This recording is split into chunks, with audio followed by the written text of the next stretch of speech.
Hey guys, welcome to commerce Guru. तो आज हम पार्टनरशिप का first chapter that is fundamentals partnership, उसके ऊपर मैं कुछ ऑब्जेक्टिव टाइप एमसीक्यू क्वेश्चंस लेके आया हूँ। तो इसमें मैं पूरे 30 क्वेश्चंस कवर करूँगा। सजेशन मेरी ये रहेगी कि ये जो वीडियो चल रही है, वीडियो के साथ साथ अगर आप सॉल्व करोगे तो अपने आप को ट्रू सेंस में आप टेस्ट कर पाओगे। ये बहुत ही इंपॉर्टेंट सिलेक्टेड क्वेश्चन है जो कि मैंने पर्सनली खुद फ्रेम किए हैं। ठीक है, तो फर्स्ट क्वेश्चन है, when was partnership act formed. ठीक है, तो इसका आंसर क्या होना चाहिए, अब तक आ जाना चाहिए ABCD। इस तरीके से अब नीचे कमेंट सेक्शन में आप लिख सकते हो, मतलब एक ही कमेंट के अंदर सारे लिख देना। अगर आप वीडियो लाइव देख रहे हो तो फिर लाइव में डायरेक्ट आप टाइप करते जाओ। ठीक है, और जो वीडियो को बाद में देख रहा है एक ही कमेंट के अंदर 1 का A 2 का B इस तरीके से लिख सकते हो। तो फर्स्ट का आंसर है 1932, फर्स्ट का आंसर है C। ठीक है, अगला क्वेश्चन आता है, what is the maximum limit of partners as per Companies Act 2013। ठीक है, ये भी आंसर आपके पास आ जाना चाहिए। इसका आंसर होना चाहिए 100। इसका 100 आंसर क्यों है, इसके बारे में मैं बाद में बताऊंगा कि 100 आंसर क्यों दिया हुआ है। क्वेश्चन कह रहा है कंपनीज एक्ट में लिमिट दी हुई है 100 पार्टनर्स की, तो इसका आंसर हुआ 100। अगला question, what is the maximum limit of partners as per companies rules 2014। Companies rules 2014 के अकॉर्डिंगली मैक्सिमम लिमिट पार्टनर्स पे कितने की है। बिल्कुल सही, तो बहुत बच्चे सही आंसर दे रहे हैं। The answer is B 50। तो आपको ये चीज़ ध्यान रखनी है, कंपनीज एक्ट पूछे तो 100 है आंसर, कंपनीज रूल्स पूछे तो 50 आंसर, और अगर जनरल वे में पूछे, जनरल वे में आंसर शुड बी 50। ठीक है, इस partnership agreement compulsory, yes no can't say none of the above. मुझे इसका आंसर चाहिए, और मैं बता रहा हूँ ये क्वेश्चन गलत होने के बहुत चांसेस है आप सब। तो इसका आंसर है यस। सर ये तो नो होना चाहिए, अब गलत बता रहे हो, मेरी बात सुनो ज़रा। पार्टनरशिप की डेफिनेशन क्या होती है? Partnership is the relation between persons who have agreed. Agreed का मतलब आपस में एग्रीमेंट होना चाहिए, बिना एग्रीमेंट के तो हो ही नहीं सकती पार्टनरशिप। तो ये आंसर होगा यस। नेक्स्ट है, इज पार्टनरशिप डीड कंपलसरी। इसका आंसर क्या होना चाहिए? इसका आंसर आप सब दे रहे हो, बिल्कुल सही जवाब है। इसका आंसर है नो। देखो, पार्टनरशिप एग्रीमेंट, जो पार्टनरशिप एग्रीमेंट होता है वो दो तरह से हो सकता है, या तो ओरल या तो रिटन। रिटन वाले को हम कहते हैं पार्टनरशिप डीड।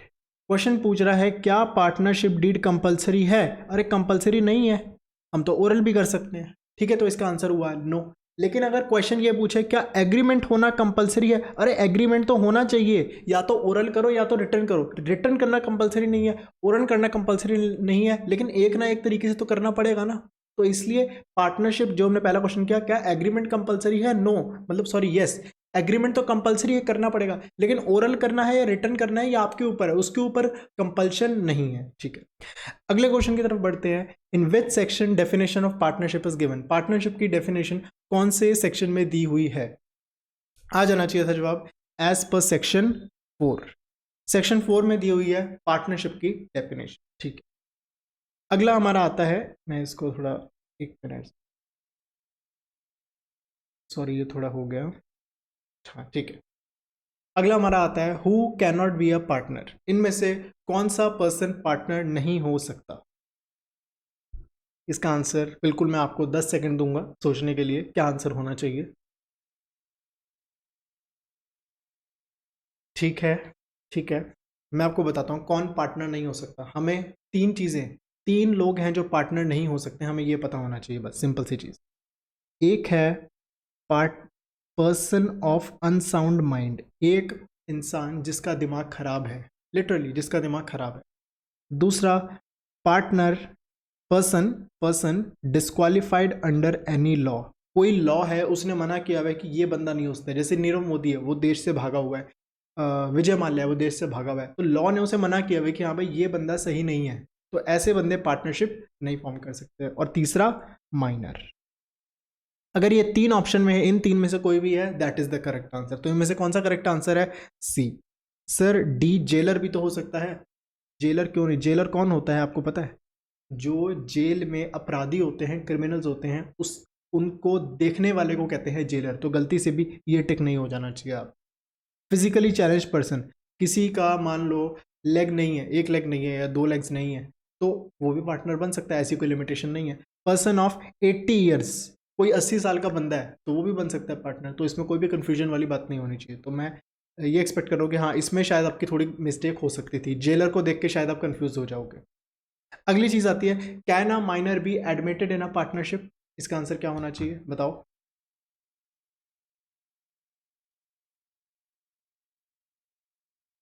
बिल्कुल बिल्कुल सही जवाब दे रहे हैं सब। Yes, but only for benefit. वैसे जनरल रूल क्या कहता है? जनरली अगर मैं आपसे पूछूं क्या एक माइनर पार्टनर बन सकता है, आंसर शुड बी नो। क्या किसी केस में, कोई एक्सेप्शन में, क्या माइनर पार्टनरशिप में एडमिशन ले सकता है? Yes, only for benefit. Benefit का मतलब होता है ओनली फॉर प्रॉफिट्स। अगर प्रॉफिट हुआ तो लेगा, लॉस हुआ तो नहीं लेगा। Can a minor form a partnership? इसका आंसर क्या होना चाहिए? क्या एक माइनर पार्टनरशिप बना सकता है? इसका आंसर है नो, बी। बी है इसका आंसर। अगली चीज आती है, ये क्वेश्चन बहुत ही बढ़िया क्वेश्चन है। ये क्वेश्चन बोर्ड में एक बार आया था, और एक जो लड़की थी जिसके 99 बने थे एग्जाम में, और 1 मार्क्स उसका इसी क्वेश्चन में गलत हुआ था। तो मैं एक्सपेक्ट कर रहा हूँ कि देखते हैं आप में से कौन इसका सही आंसर दे पाता।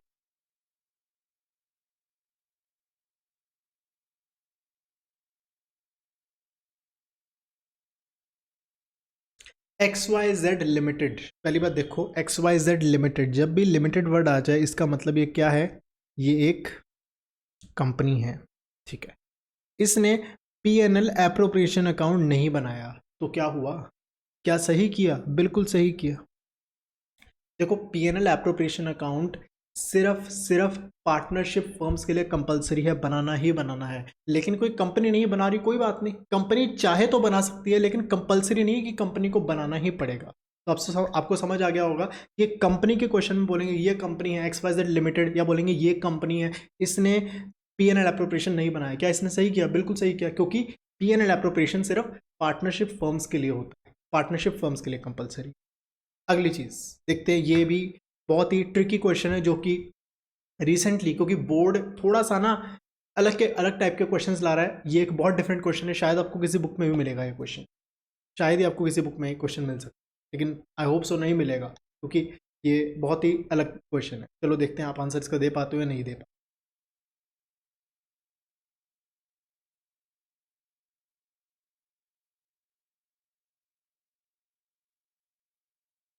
ठीक है। A group of 57 CAs and lawyers made a partnership.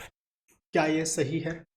देखो, हमें पता है पार्टनरशिप में मिनिमम 2 या 2 से ज़्यादा पर्सन्स होने चाहिए, और मैक्सिमम पार्टनर्स की लिमिट है 50 की। लेकिन ये जो पता है 50 का जो रूल होता है ना, प्रोफेशनल्स के ऊपर नहीं लगता। प्रोफेशनल्स कौन से हो गए? सीए हो गए, सीएस हो गए, लॉयर्स हो गए, डॉक्टर्स हो गए, इनके ऊपर ये 50 का रूल नहीं लगता। ये मिलके चाहे 100, 200, 300, 400 का फर्म भी बना सकते हैं, और वो प्रॉपर तरीके से लीगल पार्टनरशिप होगी। क्या इन्होंने सही किया? बिल्कुल सही किया। सर ऐसा क्यों? अरे भैया, लॉ में लिखा है, लॉ से क्यों बहस करना? सिंपल लिखा हुआ है कि प्रोफेशनल्स, प्रोफेशनल्स कौन कौन से हो गए? CA, lawyer, doctor, CS, CMA, CWA, तो ये सब के ऊपर ये रूल अप्लाई नहीं होता, बाकी सबके ऊपर 50 का रूल अप्लाई होता। ठीक है। अगला question, can a partnership have different ratio for profits and different ratio for losses? मतलब प्रॉफिट का रेशियो अलग है, लॉसेस का रेशियो अलग है। क्या ऐसा पॉसिबल है? आंसर दो।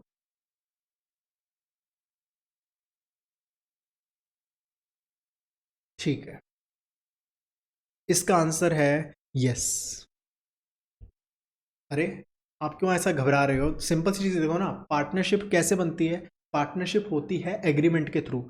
हम दोनों ने आपस में, हम 3 बंदे, हम 4 दोस्त हैं, 5 दोस्त हैं, 6 दोस्त हैं, हम 5 दोस्तों ने मिलकर क्या किया? पार्टनरशिप बनाई, और बोला कि देखो प्रॉफिट होगा ना तो 3:1 की रेशियो में सहेंगे, मतलब मिलेगा, सहेंगे क्या बोलना है इसमें, 3:1 की रेशियो में लेंगे, और अगर लॉस हुआ तो 1:1:1 की रेशियो में करेंगे।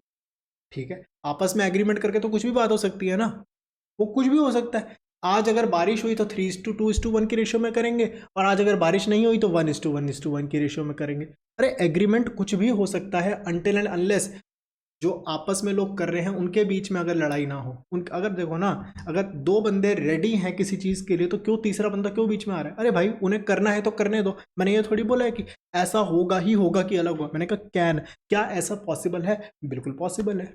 ठीक है, अगला क्वेश्चन, ये ध्यान से पढ़ना क्वेश्चन। क्वेश्चन कह रहा है a group of 10 people bought a land and rented it. 10 लोगों ने मिलकर एक लैंड खरीदा और उसको रेंट पे चढ़ा दिया। उन्होंने क्या किया, रेंट जो आया आपस में उन्होंने शेयरिंग कर ली एज पर एग्रीमेंट, उन्होंने के बीच में एग्रीमेंट भी हुआ था। क्या ये पार्टनरशिप डीड है? क्या ये पार्टनरशिप है? सॉरी, क्या ये पार्टनरशिप कहेंगे इस चीज को? The answer is no. इसे हम कहते हैं को ओनरशिप। सर ये पार्टनरशिप जैसा लग तो रहा है, लेकिन इसे क्यों नहीं कहते? क्योंकि ये जनरली क्या कर रहे हो इसमें, ये एक प्रॉपर बिजनेस नहीं कहेंगे इसको। अगर आप इस चीज को रेगुलर बेसिस पे कर रहे हो, क्वेश्चन में एक बार दिया, हम ये मानेंगे इस बंदे ने एक बार किया, 10 बंदों ने किया, एक लैंड को आगे रेंट दिया, रेंट से कमा रहे हैं, रेंट आपस में बांट रहे हैं। अगर ये रेगुलर बेसिस पे होता तो इसे हम बिजनेस की कैटेगरी में डालते, इसे हम पार्टनरशिप का नाम देते। लेकिन ये एक बार किया तो इसे हम नॉर्मल, इसे हम पार्टनरशिप नहीं कहेंगे, इसे हम कहते हैं को ओनरशिप, एंड को ownership is not a business. ठीक है, तो अब तक शायद टेस्ट हो गया होगा किस लेवल पे आप स्टैंड करते हो। नेक्स्ट, चलो देखते हैं अगला का आंसर दे पाओगे आप सब।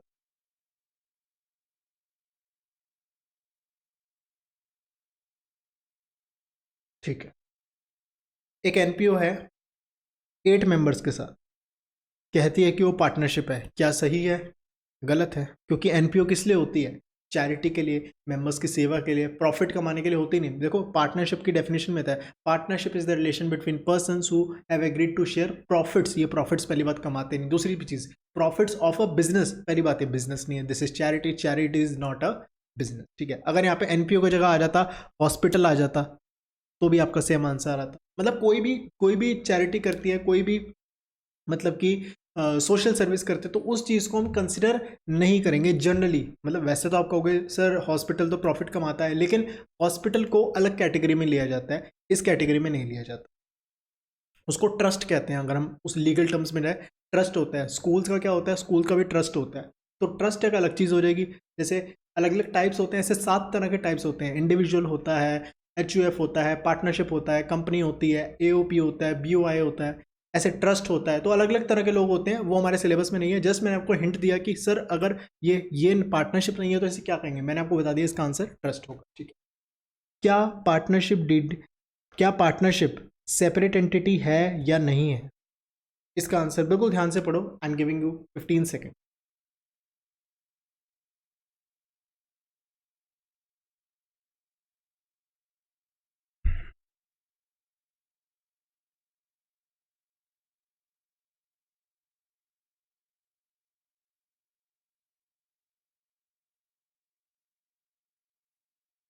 इसका आंसर है डी। डी क्यों है इसका एक्सप्लेनेशन बताता हूँ। Separate from accounting point of view, अगर हम अकाउंट्स बनाएंगे हम ये मानेंगे बिजनेस अलग है और बिजनेस का ओनर अलग है, क्योंकि अकाउंटिंग बिजनेस एंटिटी कंसेप्ट लेके चलती है। अकाउंट्स किसी की भी बनाओगे हमेशा पार्टनर्स को, ओनर्स को अलग लेके चलते हैं और बिजनेस को अलग लेके चलते हैं। तो इसमें कोई भी लाइक लड़ने वाली बात नहीं होनी चाहिए थी। And not separate from legal point of view, legally दोनों एक ही हैं। आप पार्टनर्स मिलके ये नहीं कह सकते कि देखो हमने लोन नहीं लिया था, पार्टनर हमारी पार्टनरशिप फर्म ने लोन लिया था। तो बैंक वाले को ये नहीं बोलेंगे काम करो आप ना पार्टनरशिप फर्म से लोन ले लो। पार्टनर बैंक कहेगा अरे भाई पागल फिर मत बना तू हमें। पार्टनरशिप हो या पार्टनरशिप फर्म हो, अल्टीमेटली फर्म के पीछे तो तुम लोग ही बैठे हो ना, तो तुमसे ही पैसे लूंगा। तो उस केस में लीगली पार्टनर्स और पार्टनरशिप फर्म एक ही माने जाते, सेपरेट नहीं माने जाते। नेक्स्ट चीज, चलो देखते हैं ये सही आंसर कौन दे पाएगा। फर्म है 11 पार्टनर्स के साथ, 10 कह रहे हैं कि एक काम करो गुड्स खरीद लो एक्स से। क्या वो कर सकते हैं ऐसा? मतलब क्या एक्स से गुड्स खरीद पाएंगे या नहीं खरीद पाएंगे? बिल्कुल, इसका आंसर बहुत सिंपल है, बिल्कुल कर पाएंगे। क्यों? क्योंकि पार्टनरशिप में कोई भी डिसीजन लो हो वो हम मेजॉरिटी को देख के लेते हैं। अगर मेजॉरिटी कह रही है, मेजॉरिटी का मतलब 11 में से अगर हम मान लो 10 है, 10 में से अगर 6 कह रहे हो, मेजॉरिटी कह रही हो, तो क्या करना है उस केस में, हमें वो डिसीजन इजीली ले सकते। सर अगर 5 कह रहे हो तो क्या करेंगे? ये तो आधा हो गया, 50% हो गया, टाई हो गया। अरे मैंने क्या कहा? मैंने कहा मेजॉरिटी। 5 क्या मेजॉरिटी होती है? 5 का मतलब 50%, 50% थोड़ी मेजॉरिटी होती है। 50% से जब ज़्यादा होगा वो चीज़ हम मानेंगे। ठीक है, तो सिंपल इसका आंसर है। चलो अगला question, a firm with 11 partners, 10 of them are saying to admit X as a partner. 10 कह रहे हैं भाई एक्स को पार्टनर बना लो, और जो 11वां बंदा है वो कह रहे हैं नहीं बनाना। क्या वो ऐसा कर सकते हैं? बिल्कुल, जल्दी से आंसर टाइप करो सब। क्या वो ऐसा कर सकते हैं?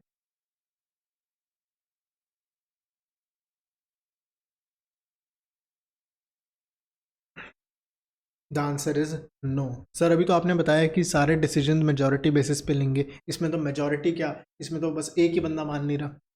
मेरी बात सुनो, लॉ में लिखा है कि एक तो लीगल, 1 मिनट के लिए लीगल पॉइंट ऑफ व्यू भूल जाओ, आप सिंपल सी बात समझो।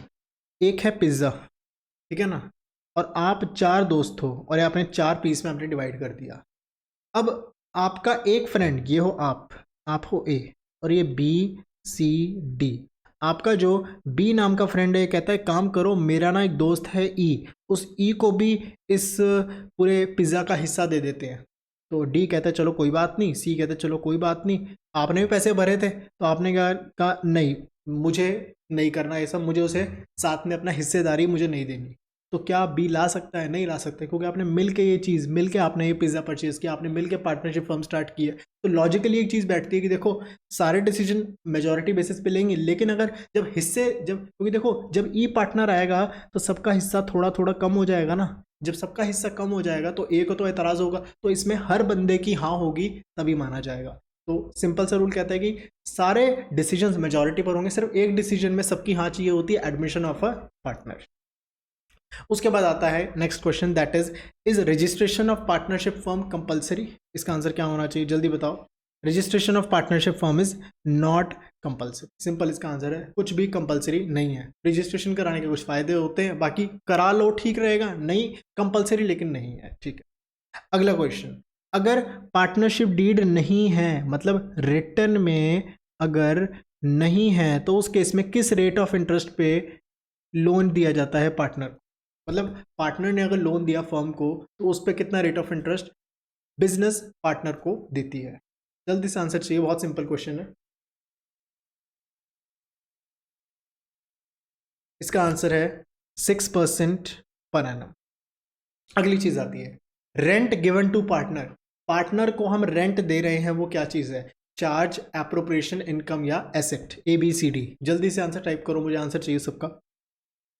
पार्टनर को रेंट देना हमारे लिए एक चार्ज होता है, चार्ज का मतलब ये देना ही देना है, चाहे प्रॉफिट हो चाहे लॉस हो, ये देना ही देना है। जैसे जैसे बैंक का लोन की पेमेंट करते हैं, ऐसे पार्टनर को अगर रेंट देना है वो भी पेमेंट करनी ही करनी है। ये नहीं बोल सकते इस साल लॉस होगा, इस साल नहीं देंगे, तो जो देना ही पड़ेगा वो एक चार्ज होता है। अगली चीज आती है इंटरेस्ट ऑन कैपिटल इज या एन चार्ज, एप्रोप्रिएशन, इनकम या एसेट? एप्रोप्रिएशन। अगर प्रॉफिट हुआ तो इंटरेस्ट ऑन कैपिटल दे देंगे, प्रॉफिट नहीं हुआ तो नहीं देंगे, थोड़ा हुआ तो थोड़ा देंगे, so it is a appropriation. Valid partnership can be formed without written agreement. क्या रिटन एग्रीमेंट के बिना भी सही पार्टनरशिप बनाई जा सकती है? ये ट्रू या फॉल्स है? Valid partnership agreement can be formed without written agreement, बिल्कुल ट्रू। ओरली कर लो, सिंपल, ओरल तो कर ही सकते हैं ना, एग्रीमेंट ओरल भी हो सकता है, एग्रीमेंट रिटन भी हो सकता है। क्या पार्टनरशिप बना सकते हैं बिना रिटन के? बिल्कुल कर सकते हैं, ओरली कर सकते हैं। द आंसर इज जो स्टेटमेंट ऊपर बोली हुई है दैट इज ट्रू। अगली चीज आती, चलो इसका मैं आपको 10 सेकेंड दूंगा सॉल्व करने के लिए, मतलब सॉल्व करने के लिए, समझने के लिए, जो भी है। लेट्स सी कौन सही आंसर देता है इसका।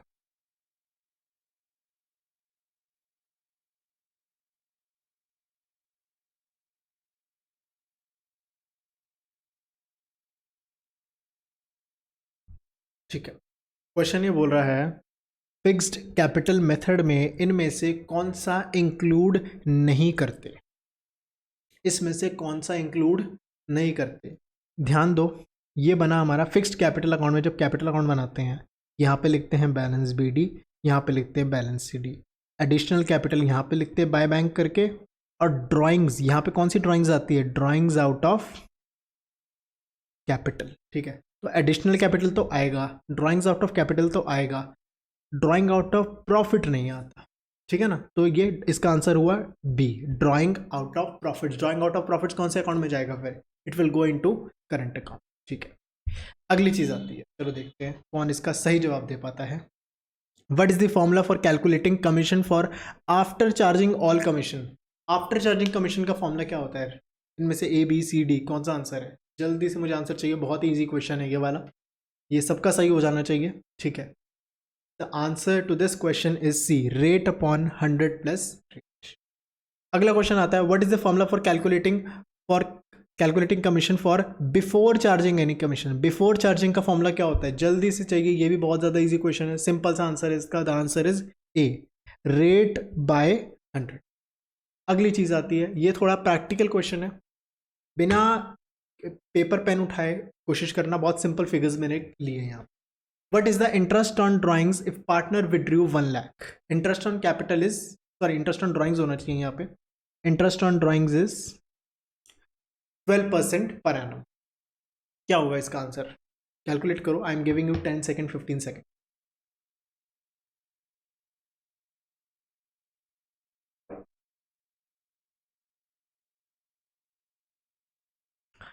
देखो सिंपल सा रूल है, 1 लाख रुपीज़ विड्रॉ किए, 12% पर एनम है, क्योंकि इंटरेस्ट ऑन ड्राइंग के बारे में कुछ नहीं दिया होता, हम ये अज्यूम करके चलते हैं कि ड्राइंग्स जो की हैं साल के बीच में की हैं, जब साल के बीच में की होती है तो 6/12 हो जाता है, उस केस में आंसर क्या होगा आपका 6,000 रुपीज़। ठीक है, बहुत ही सिंपल सा, 1 लाख का 12% 12,000, 12,000 इंटू 6/12 6,000। अगला क्वेश्चन, वही क्वेश्चन है, यहाँ पे ड्राइंग्स लिख देता हूँ मैं, ठीक है सर, ये तो वही क्वेश्चन आ गया, ध्यान से पढ़ो, कुछ मैंने इसमें चेंज किया है। ध्यान से पढ़ना, क्या इसका आंसर हो। जिसने डीप में स्टडी किया है उसे बिल्कुल डिफरेंस पता चल गया होगा और वो बिल्कुल एक बार में आंसर दे पाएगा। चलो देखते हैं कौन इसका सही आंसर दे पाता। The answer to this question will be in this way. Partner ने 1 लाख विड्रॉ किए तो 1 लाख 12% इंटू 12%, बस ये रहा आपका आंसर 12,000। सर अब 6/12 नहीं करेंगे, हम ये नहीं मानेंगे 1 लाख साल के बीच में क्यों, हम यही मानेंगे साल के बीच में किया है। हमारी अजम्पशन बिल्कुल भी गलत नहीं है, लेकिन देखो क्वेश्चन क्या कह रहा है, 12%। पहले क्वेश्चन क्या कह रहा था, 12% पर एनम। जब भी पर एनम आए तो हमें मंथ से मल्टीप्लाई करना है, हमारी अजम्पशन वही है, साल के बीच में की है, यहाँ पे भी हमारी अजम्पशन वही है, साल के बीच में की है। लेकिन जब पर एनम वर्ड नहीं हो तो टाइम को भूल जाना है, टाइम को बिल्कुल भूल जाना है। अगर क्वेश्चन कहे कि बिल्कुल आपने सिर्फ एक दिन के लिए ड्राइंग की तो इंटरेस्ट फिर भी पूरे साल का लगेगा, अगर पर एनम यहाँ पे नहीं दिया तो। पर एनम का मतलब है आपको टाइम को कंसिडर करना है, पर एनम नहीं दिया तो आपको टाइम को कंसिडर नहीं करना, ठीक है। चलो let's move to next question, ये देखते हैं किसका सही आंसर आ पाता है। I am giving you like 30-40 second, ये थोड़ा टाइम लगेगा कैलकुलेट करने में, देखते हैं कौन सही कैलकुलेट कर पाता है।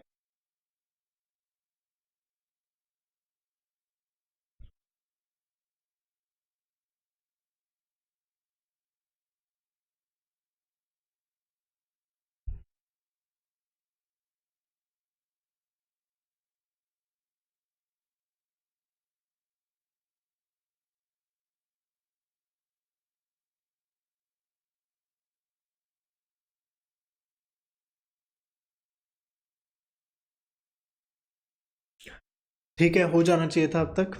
X withdrew 3,000 in the middle of each quarter, उस बंदे ने 3,000 निकाले एवरी क्वार्टर, तो 3,000 इंटू 4। मैं बता रहा हूँ ये इंटू 4 करना स्टूडेंट्स जनरली भूल जाते हैं।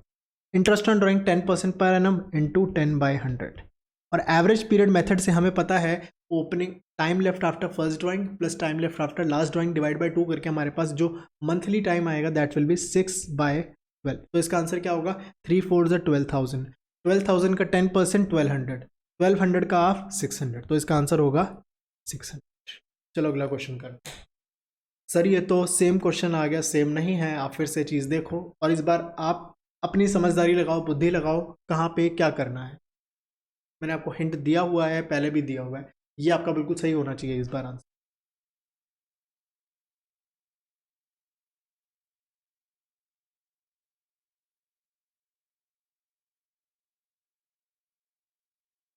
ठीक है चलो मैं करवाता हूँ। X withdrew 3,000 in the middle of each quarter, 3,000 into 4, ठीक है। 10% पर एनम नहीं दिया हुआ, मतलब टाइम को भूल जाओ, सीधा 10/100, बस ये आ गया 1,200।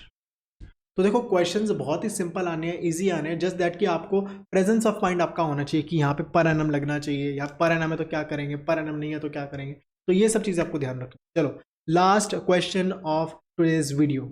चलो देखते हैं क्या आंसर अब सब देते हैं।